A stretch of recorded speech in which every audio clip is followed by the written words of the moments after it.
You're tapped into Connecting Sociology. This is a conversational podcast where we take complicated sociological concepts and we want to connect them to your everyday life. I'm your friend Lake, and joining me is Aryn. All right, so before we get into it, how's the semester going? It's all right. I feel a little overwhelmed and just struggling to get into a routine, but it'll work out at the end of the semester. Yeah, that's the goal. How's your Spanish? It's a struggle. I know we've talked about this before, but I don't think I've yet given myself permission to be new at something in my big age of 35. And I guess I didn't think about it much before having to come into Spanish, because with other subjects, you can just kind of talk your way through it, or you can connect it to something that you already know.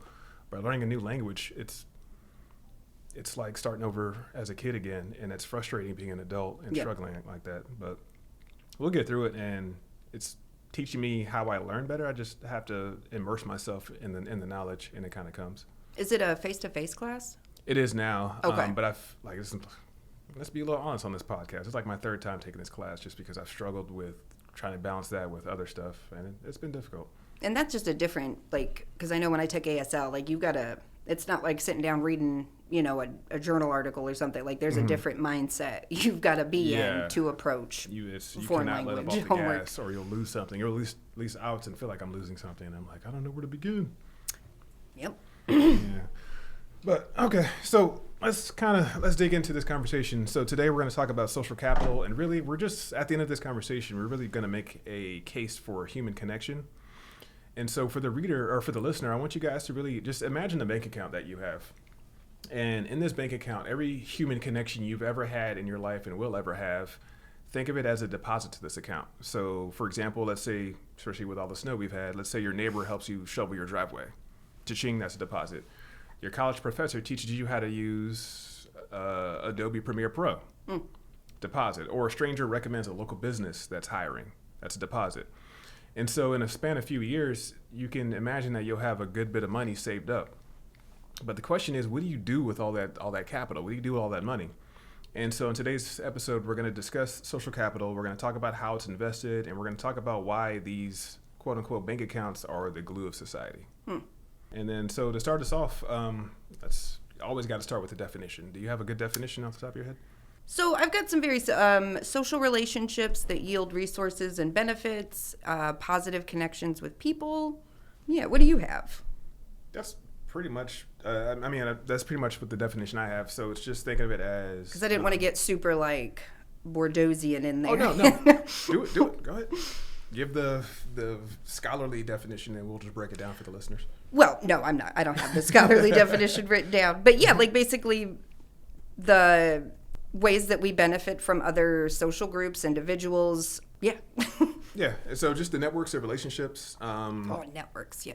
And just the resources that you garner. It doesn't always have to be tangible. It could just be knowledge or information, like the example that I gave or where to go for something. Exactly. And these really are the glue that holds society together, because when you think about it, there's a deep level of trust that needs to happen in a society, because we're complete strangers with our own agency, our own autonomy, our own lives to focus on, and every day we have to constantly interact with others in ways to best facilitate a well-lived life. Yes. Is what I would call it. And it is hard. Yeah. Especially in today when there's so much polarization and things like that we mentioned in our first podcast episode. Some barriers for social capital. Definitely, you and I have a lot of conversations about neurodivergence and social anxiety.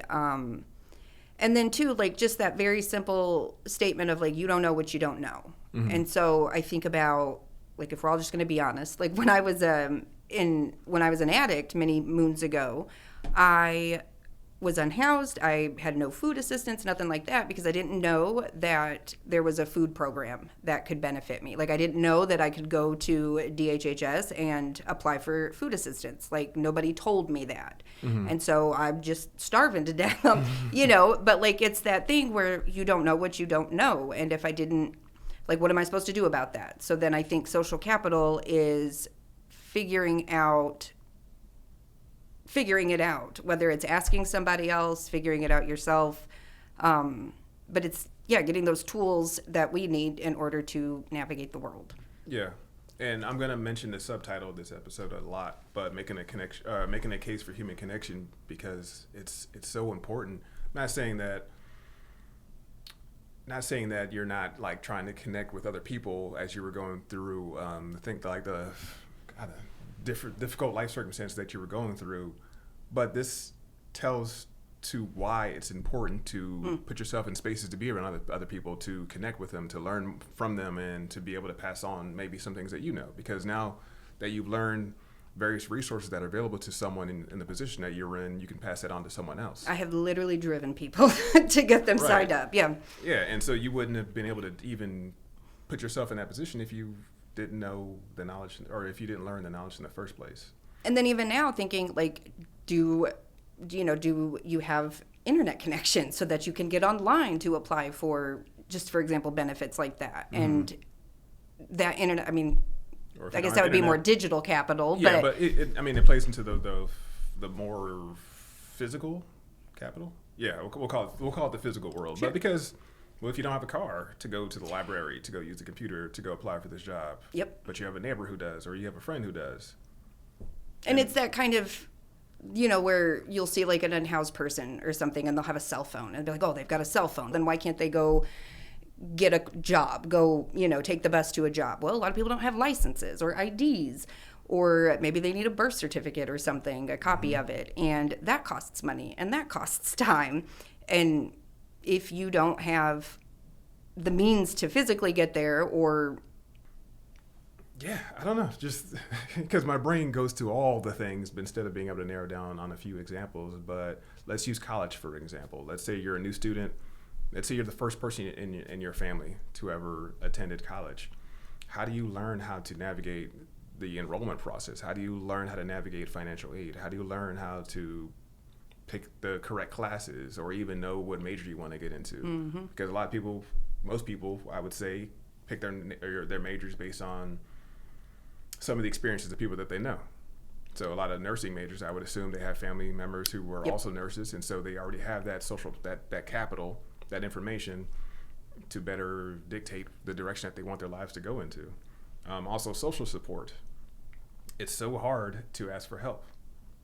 Ugh. And we'll get into a little bit more of that when we talk about reciprocity, but social support is a huge benefit to having social capital, because ideally you have people that you can lean on. You have people that you can kind of go to for assistance with things. Like even in like looking at registration, and like we have academic advisors, and we trust that they're going to steer us in the right direction. Do they always? No.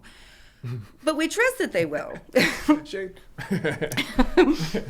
And then the third bullet point for investing social capital is for influence and power. So we can take that, and then we can look at the negative side of social capital, because it's not all sunshine. It's not all sunshine and rainbows where everyone's just happy. Because it definitely reinforces those hierarchies and social structures and power dynamics and things like that. Because we've all heard the thing, where you give a wealthy person $10,000, they're going to invest it and turn it into $1 million. You give a low-income person $10,000 and it's gone in a day. Well, because we're paying our bills. You know what I mean? Yeah. And so it's like your $10,000 as a wealthy person is not the same as $10,000 to me as a poor person.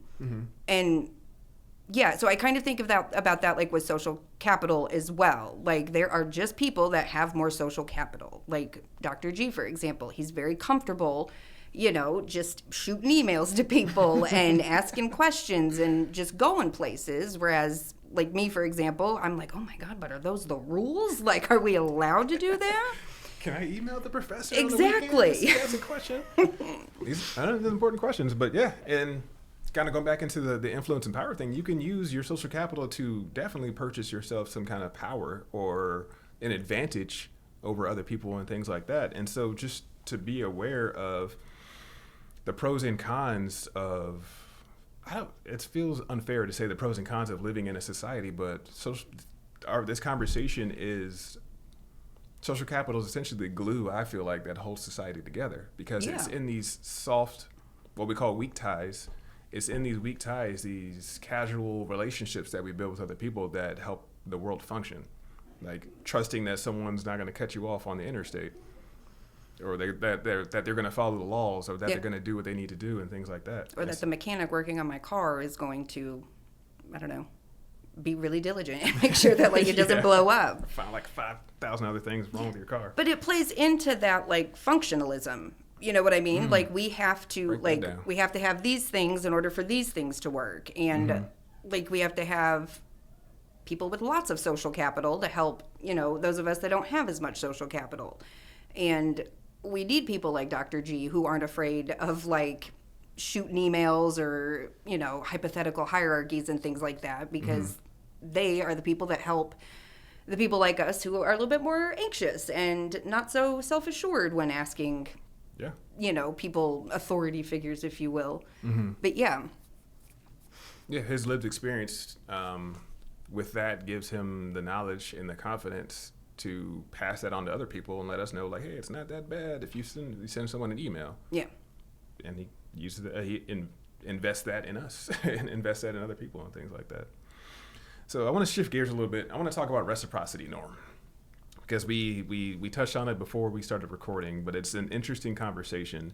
And before we get into it, I want the listener to know that we're probably going to ramble here. It's going to happen. But mainly because we find it so fascinating. And what I mean by reciprocity is this feeling that when someone does you a favor, someone does you a solid, that it's this feeling that like I need to do them a favor as well to kind of balance out or compensate somehow. Yes. And social capital plays into that, but like I want to theorize. I want to kind of discuss around where we think that comes from, and I guess I don't know. Yeah, like where do we think that comes from? You ever thought about that? Capitalism. Ooh. I mean, really, because like I think about it, like I know before I got my car, like I needed help getting around, obviously, and whenever I would ask somebody for a ride, I'd always be like, hey, I'll give you $10 in gas if you can take me here, right? Or if you can get me to work or pick me up from work, like I'll give you, you know, blah, blah, blah. And the fact that like I felt like, why do I feel like I need to compensate my adult friend who has a job and you know what I mean? Like, why do I feel I need to compensate for them doing me a favor or just being a friend? And I think it's like that thing where I feel like I'm inconveniencing their day. I feel like, you know what I mean? Like, I'm so sorry to be a bother. Like, I just need a little bit of help real quick. It was like you said when we came in earlier, it was like, you were like, yeah, everyone's got their own shit. Yeah. Like, yeah, everyone does, but that doesn't mean that we don't want to take on more if it means helping someone. Right. Or because, I don't know, but, you know, like, I feel pretty good helping other people. Yeah. But, yeah. Sorry I cut you off. No, not at all. But, yeah, I think it's capitalism. I think it's, you know, we've talked about third spaces and how we don't really have third spaces. What's a third space? A space where you can go, you can hang out, you're not obligated to purchase anything, like you can socialize, whatever it is. I like how you pointed that out. You don't have to purchase stuff. Right, exactly. And so, yeah, we don't like, and even now, like when I go in, like we had talked about Totem's bookstore, like even when I go in there, I know they don't expect me to buy any, like I'm not required to purchase anything, but because I'm there utilizing their space, their internet, like I feel obligated to compensate somehow. Like, let me make it worth your time, or, you know, let me make it worthwhile while I'm here. And yeah, I don't know what that, other than capitalism, like even like I had a friend that needed to print some papers or something, and they were like, you know, I'll give you $10 to print. I'm like, what are you talking about? Like, we do not need to live like this. But we do. We gotta have it. But yeah, I'm glad we dropped the C word, capitalism, in this episode. But yeah, kind of thinking about your point, it makes sense to me. Like, just the commodification of everything makes it seem like. So to get back to the third space, so first space, think of it as like your home. And their second space is the other place that we spend the majority of our lives. Work. And so the third space is obviously places that are outside of that, places where you can kind of come together with other people, you can really commune, we can get out in your community. Think of like coffee shops, libraries, Parks. Yeah, I was like, I don't think of anything else. Right. What used to be the mall, that used to be a great third space. A Because college campus in some ways could be a third space. Actually, 'cause there's a lot of I mean, it's a spaces very just- expensive third space. Yeah. But yeah, just places like that. Where I'll even go as far as to say third places are where we build the majority of our social capital. We build a lot of it at home and at work, but a lot of it comes from these third places, especially the places that just so happen to be disappearing within our digital age. So that's probably a connection that we can discuss in another episode. Oh, and then now, like, their digital third spaces. Yeah, LinkedIn. We mentioned that before, as it could be, or social media in general, but LinkedIn is a big one for other reasons. But so bringing it back to reciprocity and all these things like that, the point of all of this is to make people aware of these connections that occur daily, almost. I don't know. I was gonna say like every minute, but that's kind of ridiculous. I mean, yeah. we're constantly pulling info from people, you know, or we're giving it, or whether it's like showing someone where ITS is, or you know what I mean, introducing someone. Like, yeah, it's constant. Like, again, even getting to a room, getting to a department, like, it's constant. Yeah. I have a quick statistic because this is a sociological podcast. This is according to a 2023-2024 Pew Research study, and it's found that only 34% of U.S. adults think most people can be trusted. I'll link it in the show notes. Ugh. Only 34% of U.S. adults think most people can be trusted. And earlier in the episode, I said that trust is probably one of the most important parts of developing social capital. So I say all that to say that you have got to get outside and touch some grass, especially in our digital world, because it is through other human beings. There's no individualism. I don't think it exists because no one exists in a vacuum. No, we're socialized. We're completely socialized that way. And so find excuses to get outside of your physical spaces and get out there and be with other people, connect with them. It doesn't have to be anything serious. It doesn't have to be anything formal. And it will be uncomfortable. Very uncomfortable, especially if you have social anxiety like we do. Yeah. But you get out there, you make those connections, you meet people, you learn things, and you take what you learn and you can pass that on to other people, or you can assist in some way, or you can use that resource in a way that benefits you and other people around you. Any lasting points you want to make? I don't think so. Okay, cool. Well, this has been Connecting Sociology Podcast. And again, I'm your host, Lake and Aryn. we'll catch you guys later.